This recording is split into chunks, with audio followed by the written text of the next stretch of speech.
real estate market is one of those things that can change like the weather here in New England. One minute it is snowing, the next minute it's raining, the next minute it's sunny, and the next minute there's a tornado. Like what? Like you just never know what you're gonna get. But one thing that we do have, right, is we've got the experience of seeing different trends in a market and different things going on. And I kind of want to hear your take, okay, over the past week or so, over the past couple weeks now, where rates have been on a steady decline. Okay, they've dropped about a point or so, maybe even a little bit more from when they were at, in the mid 8s or so, where I saw. What have you been seeing? Have you been seeing the number of buyers jumping in, getting pre-approvals increasing? The last, say, 3 to 4 weeks in particular, rates have dropped, and no one predicted this. Everyone kept saying, well, rates are where they're supposed to be, and we're trying to curb inflation, and then the federal government's doing their part.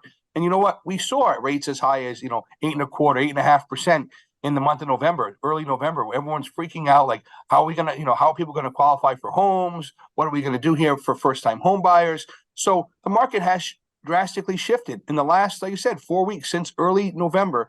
Let's say rates were 8.25% on a conventional for a good first-time home buyer.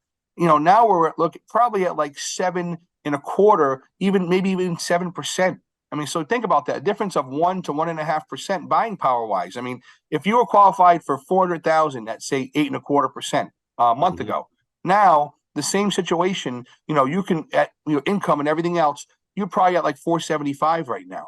So think about that, another $50,000 to $75,000 worth of buying power with a monthly payment staying the same. I want to share with you what I'm 99.9% sure is going to happen. Okay. What I believe and what we see, and there's all the indications there for this. You can look at any type of economist, listen to any economist that knows what they're talking about, that's tried and true, any type of, reputable news source. And they're all saying that interest rates are expected to continue to drop. Okay. As the rates continue to drop, you're only going to have more and more buyers hit the marketplace. So when you have high demand, low supply, we're going to continue to see escalation in the market. And Paul, I can't tell you how many times I'll see like people and be like, no way, that's not possible. Prices are too high. But what they're lacking to see is that even when the rates were around 8.5%, we were still seeing buyers come out purchasing turnkey properties. Okay. So now the price that they were paying per month was obviously still working for a good segment of the buyer market. Okay. Whereas if the prices go up and the interest rates go down, the price per month on that mortgage, okay, is where it was, if not less. So there's room for price appreciation. I believe, okay, that the market is going to jump another 10 to 15% in price. Our buyers right now are still going up against 3, 4, 5, 6, 7 people bidding, and this just started again. But they're still able to purchase properties at a reasonable price with the lower rates, and they're good to go. They're getting these rates, they're locking it up, and they're saying, hey, you know what? I'm comfortable with this payment. But when the rates drop, okay, because they likely will, they can even drop that payment again some more.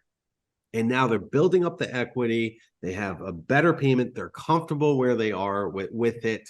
And they're making moves right now because they know instead of going up against 12 or 15 buyers, where now you're waiving inspections, you're waiving appraisal, you're paying cash out of pocket like we saw, remember in 2021, 2022, Paul? Well, yeah. That market is about to repeat.